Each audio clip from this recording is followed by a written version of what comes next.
नमस्कार विद्यार्थी मित्रांनो, स्वराज एमपीएससी अकॅडमी या यूट्यूब चॅनलवरती सर्वांचं सहर्ष स्वागत करत आहे। तर विद्यार्थी मित्रांनो, आपण मराठी व्याकरणामधला पहिला घटक पाहत आहोत, ज्या पाठाचं नाव आहे मराठी भाषेचा उदय व विकास। याच्यामध्ये थोडेफार घटक आपण बघितलोय। अक्षर म्हणजे काय, जोडाक्षर म्हणजे काय, त्यानंतर भाषा हा एक घटक, त्यानंतर देवनागरी लिपी म्हणजे काय इत्यादी घटक थोडाफार आपण बघितलेला आहे। तर आपण नेक्स्ट पुढील घटक बघणार आहोत। या मराठी भाषेचा उदय आणि विकास यामधला महत्त्वपूर्ण घटक जे सरळ सेवा असो किंवा एमपीएससी असो, या प्रत्येक घटकामध्ये मात्र प्रत्येक परीक्षेमध्ये हा घटक विचारला जातो। मग तो घटक कोणता म्हटलं तर अभिजात भाषा म्हणजे काय व राजभाषा म्हणजे काय। मग अभिजात भाषा एकूण किती आहेत भारतामध्ये, राजभाषा एकूण किती आहेत व कोणत्या, आणि त्यांना मान्यता नेमकं कधी मिळाल्या इत्यादी प्रश्न नेहमी परीक्षेला विचारले जातात। म्हणून आपण तो घटक आज पाहून घेणार आहोत। ठीक आहे, तर विद्यार्थी मित्रांनो, आज आपण हा घटक बघणार आहोत की अभिजात भाषा म्हणजे नेमकं काय। तर पहा, अभिजात या शब्दाचा अर्थ तुम्ही जाणून घेतलात की मग तुम्हाला कळणार आहे की अभिजात भाषा म्हणजे नेमकं कोणाला म्हणतो किंवा अभिजात भाषा म्हणजे नेमकं काय।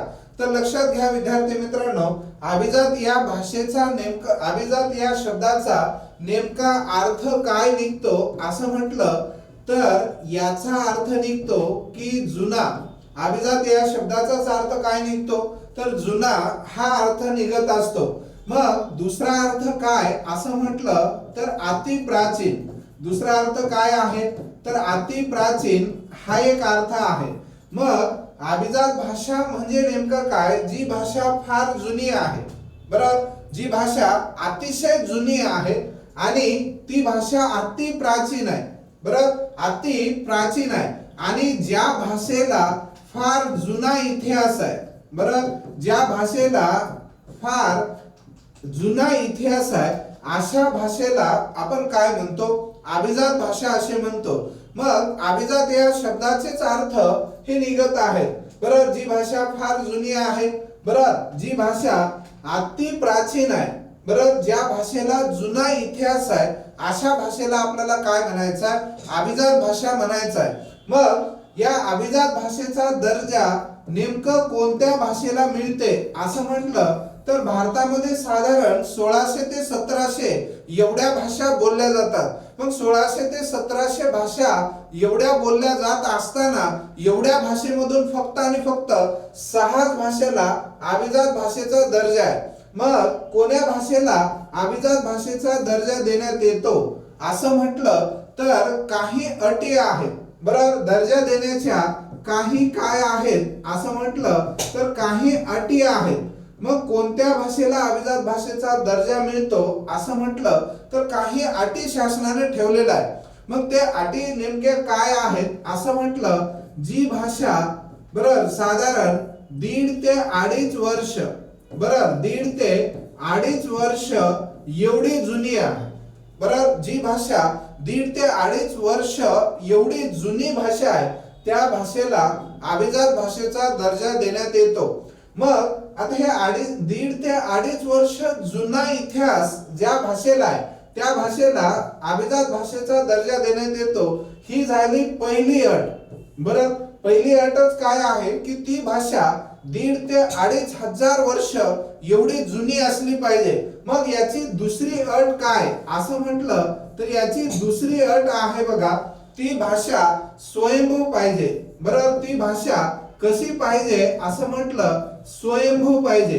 मग स्वयंभू याचा अर्थ काय होतो, ती भाषा स्वतःपासून निर्मिती झाली पाहिजे, इतर भाषेपासून निर्मिती झालेली नाही पाहिजे। म्हणजे ती भाषा स्वतःपासून निर्मिती झाली पाहिजे, दुसऱ्या भाषेचा आधार घेऊन ती भाषा बनलेली नाही पाहिजे। मग त्याच भाषेला कोण्या भाषेचा दर्जा मिळतो, अभिजात भाषेचा दर्जा मिळतो। मग त्यानंतर तिसरी एक अट आहे, बरं, तिसरी एक अट आहे, ती अट म्हणजे काय तर ती भाषा पहा, बरं, ती भाषा स्वयं निर्मित पाहिजे, बरं, स्वयं निर्मित पाहिजे। आता हे स्वयंभू आणि स्वयंनिर्मित हे दोन्ही जवळपास पाहायला गेलं तर एकच अर्थ आहे. मग स्वयंनिर्मित याचाही अर्थ काय होतो की ती भाषा स्वतःपासून निर्मिती झालेली पाहिजे, इतर भाषेचा आधार घेतली नाही पाहिजे. मग यांचा नेमका अर्थ काय निघतो की या भाषेला स्वतःची वर्णमाला पाहिजे. बरं, स्वतःची वर्णमाला पाहिजे. त्याच भाषेला भारतीय शासनाने अभिजात भाषेचा दर्जा देत असतो.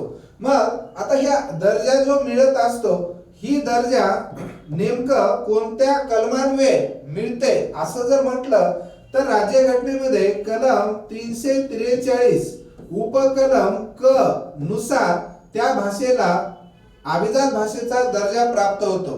पहा, जी भाषा 1.5 ते 2.5 हजार वर्ष पूर्वी निर्मिती झालेली आहे आणि ती भाषा स्वयंभू आहे.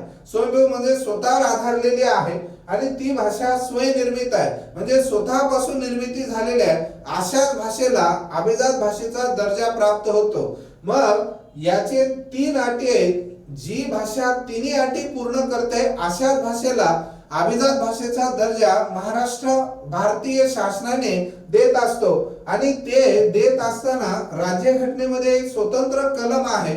ते कलम म्हणजे 343 उपकलम क. यानुसार भारतीय शासनाने काही भाषेला अभिजात भाषेचा दर्जा दिलेला आहे. बरं, मग या भाषा एकूण किती आहेत असं म्हटलं तर या भाषा एकूण किती आहेत? 6 आहेत. बरं, 6 आहेत. मग आता या 6 भाषा कोणकोणत्या आहेत ज्या भाषेला अभिजात भाषेचा दर्जा प्राप्त आहे असं म्हटलं तर बघा, पहिली भाषा आहे ती म्हणजे तमिळ. सर्वप्रथम कोण्या भाषेला अभिजात भाषेचा दर्जा प्राप्त झाला असं म्हटलं तर बघा, तमिळ या भाषेला सर्वप्रथम अभिजात भाषेचा दर्जा प्राप्त झालाय.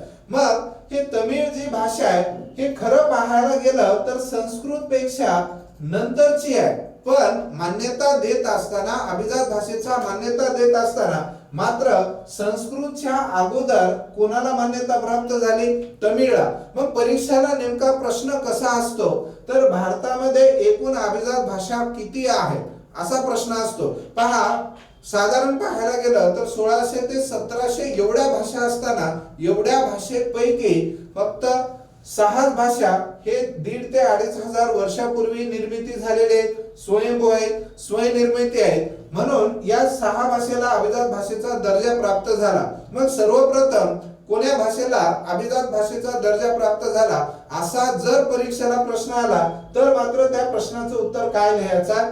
तमिळ लिहायचं. ओके.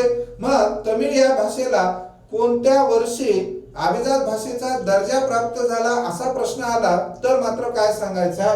2004 ला तमिळ या भाषेला अभिजात भाषेचा दर्जा प्राप्त झाला.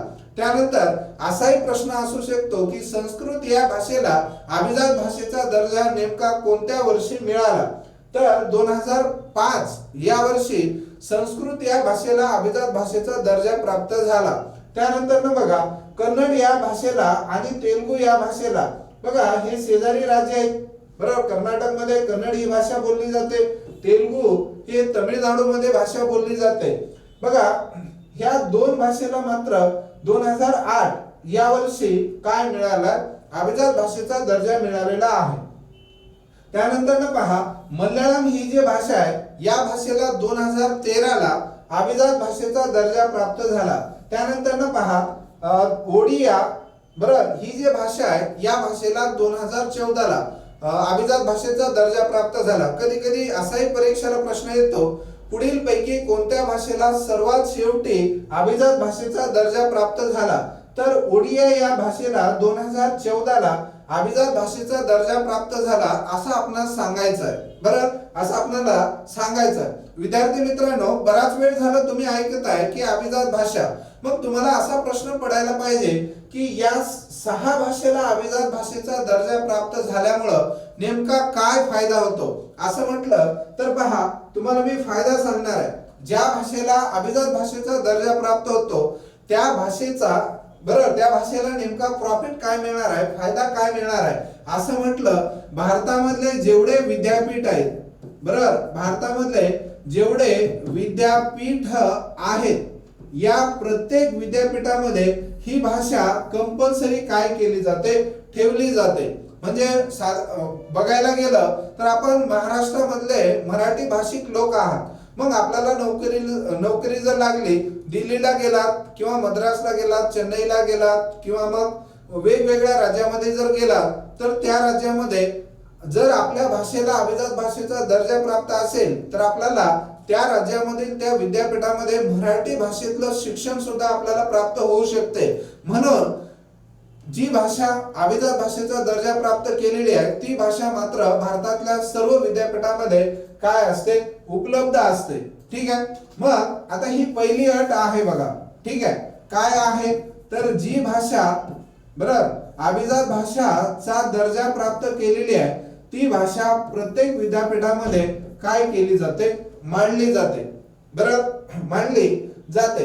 आता साधारण पाहायला गेलं तर भारतामधल्या साधारण 128 ते 150 एवढ्या विद्यापीठामध्ये अभिजात भाषा काय केली जातात, शिकवले जातात. ठीक आहे. मग प्रत्येक विद्यापीठामध्ये जर ही भाषा कंपल्सरी केलं तर त्या भाषिक लोकांना भारतातल्या कुठल्याही राज्यामध्ये जर असेल तर ती भाषा शिकण्यास आपल्याला काय होईल, मदत होईल. ओके, ही झाली पहिली अट.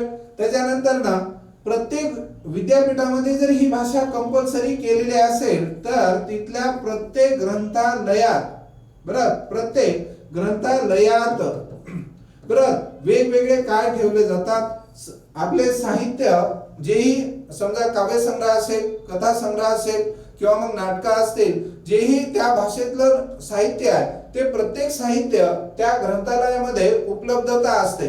म्हणजे आपल्याला दिल्लीला जरी नोकरी लागली आणि त्या ठिकाणी आपल्या मुलाबाळांना शिक्षण शिकायचं झालं आणि तिथलं साहित्य वाचायचं झालं तर या ग्रंथालयामध्ये आपल्याला काय तर ते साहित्य उपलब्ध होणार आहे. हे दुसरा फायदा आहे.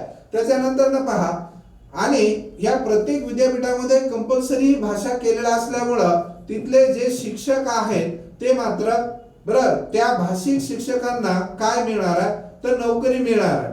ओके, म्हणजे अनेक शिक्षकांचे पद काय होत असतात, नवीन निवड होत असतात. म्हणजे शिक्षकांना रोजगार प्राप्त होतो. त्याच्यानंतर कोट्यवधी रुपयांचा काय मिळत असतो, या भाषेला अनुदान प्राप्त होत असते. आता हे अनुदान का प्राप्त होत असते असं म्हटलं तर पहा, ज्या भाषेला अभिजात भाषेचा दर्जा प्राप्त आहे ती भाषा टिकली पाहिजे. ती भारतामध्ये टिकली पाहिजे आणि त्या भाषेचा विकास झाला पाहिजे आणि ती कायमस्वरूपी राहिली पाहिजे. म्हणून त्या भाषेला कोट्यवधी रुपयांचा काय प्राप्त होतो, अनुदान प्राप्त होतो. मग का प्राप्त होतो आपण बघितलं. आणि अनुदान प्राप्त झालेला असल्यामुळं या भाषेचा विकास मात्र जोरानं होणार आहे. अनुदान प्राप्त होतो आणि हे अनुदान प्राप्त झालेलं असल्यामुळं साहित्य लिखाण करणाऱ्या लोकांना शिष्यवृत्ती, फेलोशिप मिळत असते. त्यामुळं हा एक फायदा आपल्याला काय करता येईल, म्हणता येईल. आणि ती भाषा मात्र कायमस्वरूपी काय होईल, टिकेल. म्हणजे ती भाषा, त्या भाषेला काय प्राप्त होईल, न्यायालयाचं संरक्षण प्राप्त होईल. संरक्षण प्राप्त होईल. म्हणजे ज्या भाषेला अभिजात भाषेचा दर्जा प्राप्त आहे त्या भाषेला संरक्षण कलम नंबर 343 उपकलम क नुसार संरक्षण प्राप्त आहे.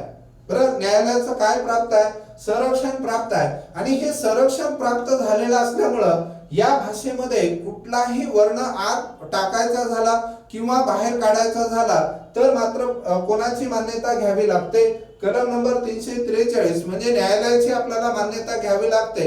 तेव्हा जाऊन त्या भाषेमध्ये बदल होतो, अन्यथा बदल करता येत नाही. मग एवढं संरक्षण न्यायालयाचं आहे. ज्या भाषा अभिजात भाषा आहे त्या भाषेला मात्र न्यायालयाचं संरक्षण आहे. मग विद्यापीठामध्ये कंपल्सरी ती भाषा केली जाते. ग्रंथालयामध्ये खूप सारं साहित्य येत असते. शिक्षकांची नवीन निवड होत असते.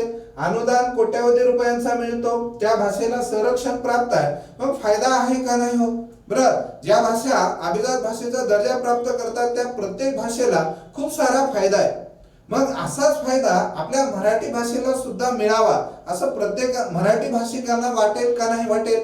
वाटेल, म्हणून मराठी भाषेला सुद्धा अभिजात भाषेचा दर्जा प्राप्त व्हावा म्हणून वेगवेगळे समिती स्थापन केलेले आहे. आता पहा बरं, मराठी भाषेला आता मराठी भाषा सुद्धा खूप प्राचीन आहे, पण मराठी भाषेला अभिजात भाषेचा दर्जा प्राप्त आहे का असं म्हटलं तर नाहीये.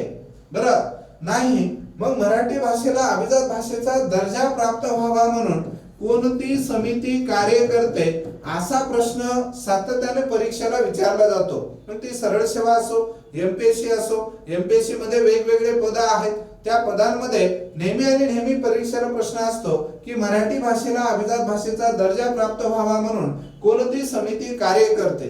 ओके, तर कोणती समिती कार्य करते विद्यार्थी मित्रांनो, चला सांगा. डॉक्टर रंगनाथ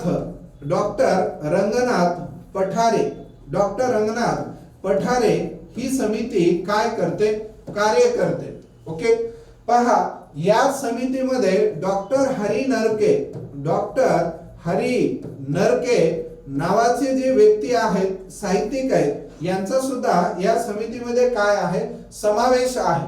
मग मराठी भाषेला अभिजात भाषेचा दर्जा प्राप्त व्हावा म्हणून कोणती समिती कार्य करते असं म्हटलं तर डॉक्टर रंगनाथ पठारे ही समिती कार्य करते.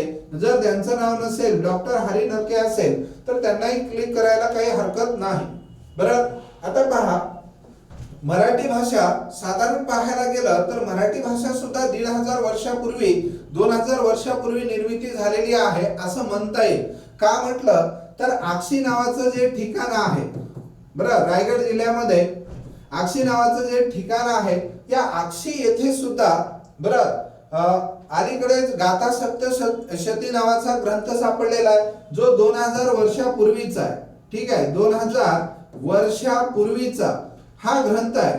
आक्षी येथील गाथा सप्तशती नावाचा जो ग्रंथ आहे हा 2000 वर्षापूर्वीचा आहे. मग तरी सुद्धा मराठी भाषेला अभिजात भाषेचा दर्जा का प्राप्त झाला नाही, तर पाठीमागे तुम्हाला अटी सांगितलंय बघा, त्यातली एक अट मात्र काय झालेली आहे, मराठी भाषेला महाग पडली. ती म्हणजे कोणती बघा, जी भाषा स्वतःपासून निर्मिती झालेली आहे अशाच भाषेला अभिजात भाषेचा दर्जा प्राप्त होतो. मग 1500 ते 2500 वर्षापूर्वीची जुनी आहे का, तर आहे. पण एक अट मात्र अवघड आहे, ती म्हणजे कोणती, ती भाषा स्वयंभू पाहिजे आणि स्वयंनिर्मित पाहिजे. पण मराठी भाषा मात्र कोण्या भाषेपासून निर्मिती झालेली आहे असं म्हटलं तर संस्कृत या भाषेपासून निर्मिती झालेली आहे. बरं, मराठी भाषा पुढील पैकी कोणत्या भाषेपासून निर्मिती झाली म्हटलं तर आपण काय म्हणतो, संस्कृत व प्राकृत या दोन भाषेपासून निर्मिती झाली असं म्हणतो. म्हणजे मराठी भाषा हे स्वतंत्र निर्मिती झालेली नसून दोन भाषांचा आधार घेऊन काय झालेली आहे, निर्मिती झालेली आहे. मग अट काय म्हणते की जी भाषा दुसऱ्या भाषेपासून निर्मिती झालेली असेल तर अशा भाषेला अभिजात भाषेचा दर्जा देऊ नये अशी एक अट आहे. त्या अटीमुळं मराठी भाषेला अभिजात भाषेचा दर्जा आणखी प्राप्त झालेला नाही. पण भविष्य काळामध्ये विद्यार्थी मित्रांनो आपल्या मराठी भाषेला अभिजात भाषेचा दर्जा प्राप्त होऊ शकतो.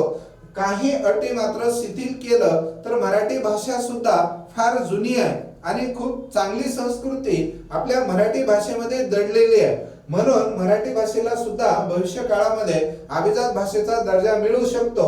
मग सध्याला मात्र डॉक्टर रंगनाथ पठारे ही समिती 2012 पासून काय करत आहे, कार्य करत आहे. पण आणखी या समितीला यश प्राप्त झालेलं नाही. मग यामधील जे कोणते सदस्य आहेत आणि अध्यक्ष आहेत यांनी मात्र सातत्यानं पाठपुरावा करत आहेत की आमच्या मराठी भाषेला अभिजात भाषेचा दर्जा द्या.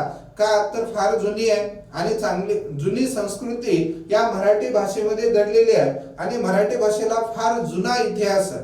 बरं, फार जुना इतिहास आहे. त्यानंतर संत साहित्यांचा सुद्धा खूप चांगली संस्कृती यामध्ये दडलेली आहे. मग ही भाषा टिकावी आणि या भाषेचा विकास व्हावा म्हणून सातत्यानं ही समिती कार्य करते.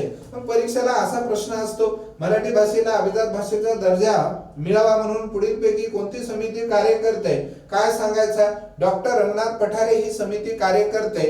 मग डॉक्टर रंगनाथ पठारे या समितीमध्ये पुढील पैकी कोणते सदस्य आहेत असं म्हटलं तर डॉक्टर हरी नरके नावाचे सदस्य आहेत असं सांगायचं. ठीक आहे, मग आता आपल्याला काय बघायचं आहे बघा. बरं, आता बरेच जणांना असं वाटेल की अभिजात भाषा मराठी भाषेला द्या, बरोबर, अभिजात भाषेचा दर्जा मराठी भाषेला हा दर्जा द्या अशी जी मागणी चालली। मग बरेच जणांना वाटते की अभिजात भाषेचा दर्जा प्राप्त झाल्यामुळे नेमकं काय होते, तर पूर्वी मी तुम्हाला काही पॉइंट सांगितलेले आहेत बघा। ज्या भाषेला अभिजात भाषेचा दर्जा मिळतो त्या भाषेला कोट्यवधी रुपयांचं अनुदान प्राप्त होतो, त्या भाषेला न्यायालयीन संरक्षण प्राप्त होते, बरोबर। त्याच्यानंतर ग्रंथालय, बरोबर, त्यांची विक्री, त्यानंतर नवीन शिक्षकांची पद भरती, असे वेगवेगळे फायदे होतात, बरोबर। याही पेक्षा महत्त्वाचं काय म्हटलं, ज्या भाषा भारतामधील अति प्राचीन आहेत, जुन्या आहेत, त्या भाषेमध्ये भारताची संस्कृती दडलेली आहे, संस्कृती दडलेली आहे। कसं म्हटलं तर जगातले जेवढे देश आहेत त्या संपूर्ण देशामध्ये भारताची संस्कृती मात्र श्रेष्ठ आहे मानली जाते। का तर आजही आपण बघतो पहा, बरं, सर्व नाते आपण जपतो, आजी असेल, आजोबा असेल, त्यानंतर मामा असेल, मामी असेल, काका असेल, काकू असेल, किंवा भाऊ असतील, बहिणी असतील, बरं, किंवा मग शेजारचे लोक असतील किंवा गावातील लोक असतील, या सगळ्यांबद्दल आपल्याला सहानुभूती कायमस्वरूपी असते, बरं। आजही आपण पाहायला गेलो तर आपण जर समजा दुसऱ्या राज्यामध्ये जर गेलो आणि महाराष्ट्रातला व्यक्ती, मराठी भाषिक व्यक्ती एखादा जर आपणास भेटला तर आपण खूप आनंदित होतो, बरं। आपण काय करतो, खूप आनंदित होतो आणि त्यांच्याशी हितगुज करतो, त्यांच्याशी संवाद साधतो। का तर आपली संस्कृती तशी आपणास शिकवते, बरं, संस्कृती आपणास तशी शिकवते। त्यानंतर बरेच जण नास्तिक लोक असतील, काही जण आस्तिक लोक असतील, पण खरं पाहायला गेलं तर आपण रामायण आणि महाभारत यामध्ये बरीचशी चांगली संस्कृती आपण ऐकलेली आहे, बरं। चांगले त्यामध्ये काही रूपे आहेत, मग त्यानुसार आजही आपण देव मानतो, देवाला तरी भी असं आपण म्हणत असतो, वाईट कामं करण्यासाठी आजही आपण टाळाटाळ करतो। मग ही जी संस्कृती आहे हे फार प्राचीन इतिहास आपल्या भाषेला प्राप्त झालेला आहे, बरं, भाषेला प्राप्त झालाय। ज्ञानेश्वरी असेल, तुकाराम गाथा असेल, यामधून जे काही संस्कार आपल्याला प्राप्त होत असतात, वेगवेगळे ग्रंथ आहेत, वेगवेगळ्या धर्मांचे आहेत। खरं पाहायला गेलं तर आपल्या मराठी, बरं, मराठी भाषेला अभिजात भाषेचा हा मुद्दा असल्यामुळं मी मराठी भाषा संदर्भातच बोलत आहे, बरं। मग संस्कृती आपल्या मराठी भाषेला लाभलेली आहे। मग ही जी संस्कृती आहे ही आपल्या लोकांना काय करत आहे तर माणुसकी जपण्यासाठी भाग पाडते आणि तिथूनच आपल्याला संस्कार प्राप्त होत असतात। मग हा जो जुना इतिहास आहे हा इतिहास मराठी भाषेमध्ये लपलेला आहे। मग मराठी भाषेसोबत काही जे जुन्या भाषा आहे त्यामध्ये सुद्धा लपलेला आहे। छत्रपती शिवाजी महाराजांचा इतिहास सुद्धा आपण या भाषेमध्ये शिकत असतो। मग हा जो इतिहास आहे हा इतिहास, बरं, आपला टिकून असला पाहिजे आणि या इतिहासामुळे जुनी संस्कृती आपल्या भाषेला जी प्राप्त झालेली आहे ती टिकली पाहिजे। म्हणून भारतीय शासनाने काही भाषेला अभिजात भाषेचा दर्जा दिलेला आहे। मग त्या अभिजात भाषा एकूण किती आहेत असं म्हटलं तर किती सांगतो आपण, 6। मग यामध्ये मराठी भाषेला सुद्धा अभिजात भाषेचा दर्जा द्या अशी मराठी साहित्यिकांची, मराठी भाषिक लोकांची मागणी सातत्यानं चालू आहे। आज ना उद्या मराठी भाषेला अभिजात भाषेचा दर्जा प्राप्त होतो। मग आता आपल्याला अभिजात भाषा म्हणजे काय आणि अभिजात भाषा एकूण किती आहे, अभिजात भाषेचा दर्जा प्राप्त झाल्यामुळे नेमका काय फायदा होतो, बरं, आणि अभिजात भाषेच्या नेमक्या कोणत्या अटी इत्यादी घटक आपण बघितले। आता आपल्याला पुढील घटकाकडे जायचं आहे, तो घटक म्हणजे राजभाषा, ठीक आहे। राजभाषा म्हणजे काय आणि एकूण राजभाषा किती आहे हा जो घटक आहे तो घटक आपल्याला काय करायचा आहे, शिकायचा आहे। अभिजात भाषा हा घटक शिकणं झालंय। आता पुढील घटक आपण शिकणार आहोत तो म्हणजे राजभाषा म्हणजे काय आणि एकूण राजभाषा किती आहे, यावरती सुद्धा परीक्षेला प्रश्न विचारले जातात, बरं। मग पहा, राजभाषा नेमकं कोणाला म्हणतो असं म्हटलं तर भारतामध्ये, बरं, भारतामध्ये बरेच काय आहेत तर राज्य आहेत, बरं। मग हे जे राज्य आहेत या राज्याचा व्यवहार किंवा कारभार चालण्यासाठी त्या प्रत्येक राज्यामधली मोठ्या प्रमाणात जी भाषा बोलली जाते जी भाषा बोलली जाते त्या भाषेला कोणाचा दर्जा प्राप्त होतो विद्यार्थी मित्रांनो? राजभाषेचा दर्जा प्राप्त होतो. मग विशिष्ट अशा भूप्रदेशामध्ये मोठ्या प्रमाणात एखादी भाषा बोलली जात असेल तर त्या भाषेला कशाचा दर्जा प्राप्त होतो? राजभाषेचा दर्जा प्राप्त होतो. म्हणजे त्या राज्यामधील शासन कारभार चालण्यासाठी मग कोणत्यातरी भाषेची निवड करत असते आणि ती भाषा त्या राज्यामध्ये मोठ्या प्रमाणात बोलली पाहिजे अशा भाषेला राजभाषेचा दर्जा प्राप्त होत असतो. मग भारतामध्ये बरेचसे भाषा आहेत. तुम्हाला मी पूर्वी सांगितलं बघा, साधारण पाहायला गेलं तर 1600 ते 1700 एवढ्या भाषा भारतामध्ये उपलब्ध आहेत. मग एवढ्या भाषेपैकी फक्त आणि फक्त 22 भाषांना राजभाषेचा दर्जा प्राप्त आहे. मग तुम्हाला परीक्षेला प्रश्न येतो की एकूण राजभाषा किती आहेत, तर तुम्हाला काय सांगायचं? 22 भाषा या राजभाषा आहेत. ठीक आहे, एकूण 22 भाषा या काय आहेत? तर राजभाषा आहेत.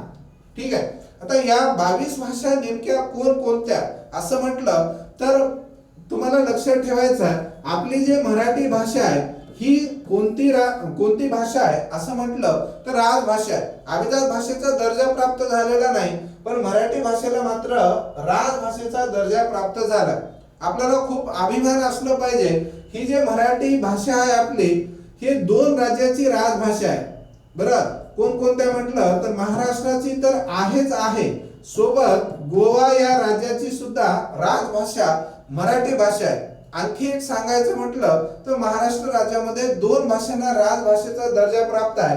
मराठी सोबत आणखी एक भाषा ती म्हणजे कोणती? कोकण किनारपट्टीमध्ये जे बोलली जाणारी भाषा आहे ती म्हणजे कोकणी. याही भाषेला राजभाषेचा दर्जा प्राप्त आहे. कळलं का? बघा, महाराष्ट्रामध्ये 2 भाषांना राजभाषेचा दर्जा प्राप्त आहे. मराठी आधी कोण आहे? कोकणी. त्यानंतर मराठी ही कोणत्या राज्याची राजभाषा आहे असं म्हटलं तर महाराष्ट्र आणि गोवा या 2 राज्याची राजभाषा मराठी भाषा आहे. ओके, मग पहा राजभाषा एकूण किती म्हटलं तर 22. कोणत्या म्हटलं तर बघा, संस्कृत ही राजभाषा आहे. त्यानंतर ना मराठी आहे, हिंदी आहे, त्यानंतर गुजराती आहे, त्यानंतर ना बंगाली आहे, तमिळ आहे, तेलुगू आहे, कन्नड आहे, मल्याळम आहे, काश्मीरी आहे, आसामी आहे, उर्दू आहे, कोकणी आहे, डोगरी आहे, नेपाळी आहे, पंजाबी आहे, त्यानंतर सिंधी आहे, मैथिली आहे, संथाली आहे, ओरिया, बोडो आणि मैतेई एवढ्या भाषा या राजभाषा आहेत. मग मी शिकवत असताना लक्षपूर्वक समजून घ्यायचं आणि वही ठेवून त्यामध्ये जर ह्या सर्व गोष्टी लिहून घेतला तर तुम्हाला परीक्षेला खूप फायदा मिळणार आहे. ओके, त्यानंतर परत याच घटकाचा तुम्ही स्क्रीनशॉट काढून जरी ठेवला तरी तुम्हाला नोट्स साठी खूप फायदा होणार आहे. ठीक आहे, पहा भारतामध्ये 1600 ते 1700 इतक्या भाषा आहेत. इतक्या भाषेपैकी फक्त 22 भाषांना कशाचा दर्जा प्राप्त झाला म्हटलं तर राजभाषेचा दर्जा प्राप्त झालेला आहे. मग त्या राज्यामधील शासन कारभार सुरळीत चालण्यासाठी काय केला जातो तर काही भाषांना राजभाषेचा दर्जा प्राप्त दिलेला आहे. मग मराठी ही 2 राज्याची राजभाषा आहे, महाराष्ट्र आणि गोवा. काही केंद्रशासित प्रदेशाची सुद्धा मराठी ही भाषा राजभाषा म्हणून वापरली जाते. मग महाराष्ट्र राज्यामध्ये 2 भाषांना राजभाषेचा दर्जा प्राप्त आहे. एक आहे मराठी आणि दुसरी कोणती आहे? कोकणी. या 2 भाषेला राजभाषेचा दर्जा प्राप्त आहे. मग एकूण राजभाषा किती असं म्हटलं तर किती आहे? तो 22 भाषा या राजभाषा आहे. बरं, आता पहा आपण आज 2 घटक बघितलोय. एक आहे अभिजात भाषा आणि दुसरा कोणता आहे तर राजभाषा आहे. मग अभिजात भाषेकडे थोडस जाऊया. बरं, तर लक्ष द्या विद्यार्थी मित्रांनो. बरं, आता अभिजात भाषा जी आहे, ठीक आहे, ही जी अभिजात भाषा आहे ह्या अभिजात भाषेला अभिजात भाषेचा दर्जा मिळण्यासाठी साधारण 128 पानांची शिफारस आपण कोणाला पाठवलेलं होतो? केंद्र शासनाला. सामान्य प्रशासन जे आहे, भाषा विभाग जे आहे त्या विभागाला आपण साधारण पाहायला गेलं तर 128 एवढ्या आपण पानांची काय केलेली होती? शिफारस पाठवलेली होती. जुने पुरावे आपण पाठवलेले होते की आपली मराठी भाषा फार जुनी आहे, जुना इतिहास आहे आणि 2-2.5 हजार वर्षापूर्वीची ही भाषा आहे असं आपण पुरावे सादर केलेले होतो, तरी सुद्धा आपल्या मराठी भाषेला अभिजात भाषेचा दर्जा प्राप्त झालेला नाही। पण मराठी भाषा पाहायला गेलं तर ही जगामध्ये सर्वात जास्त बोलल्या जाणाऱ्या लिस्ट मध्ये बरं कितव्या क्रमांकाला येते असं म्हटलं तर 10व्या क्रमांकाला येते। बरं 10व्या क्रमांकाला येते। साधारण पाहायला गेलं तर 11 कोटी लोक, बरं 11 कोटी लोक हे मराठी भाषा बोलणारे मराठी भाषिक लोक आहेत। म्हणून जगामध्ये अशी ही एक भाषा आहे की सर्वात जास्त बोलल्या जाणाऱ्या भाषेच्या लिस्ट मध्ये 10व्या क्रमांकाला येणारी ही भाषा आहे। हे थोडंफार लक्षात ठेवा। 11 कोटी साधारण लोक काय करत असतात, मराठी भाषा समजून घेतात आणि मराठी भाषा बोलतात आणि मराठी भाषा त्यांना समजते। बरं आणि जगातल्या बरं सगळ्यात मोठ्या भाषेमध्ये मराठी भाषेचे सुद्धा काय आहे, स्थान आहे। ठीक आहे, तर विद्यार्थी मित्रांनो आज आपण अभिजात भाषा म्हणजे काय आणि राजभाषा म्हणजे काय हे दोन घटक बघितलोय। ठीक आहे, हे दोन घटक बघितलोय त्यासाठी सर्वांचे पुन्हा एकदा धन्यवाद करतो आणि चॅनलला आजपर्यंत सबस्क्राइब केलेलं नसेल तर स्वराज्य एमपीएससी अकॅडमी या YouTube चॅनलला सबस्क्राइब करून घ्या। त्यानंतर यामध्ये तुमच्या कमेंट्स बरं पण पाठवा आणि व्हिडिओ आवडला असेल तर लाईक करा। आपण थांबू इथे, धन्यवाद।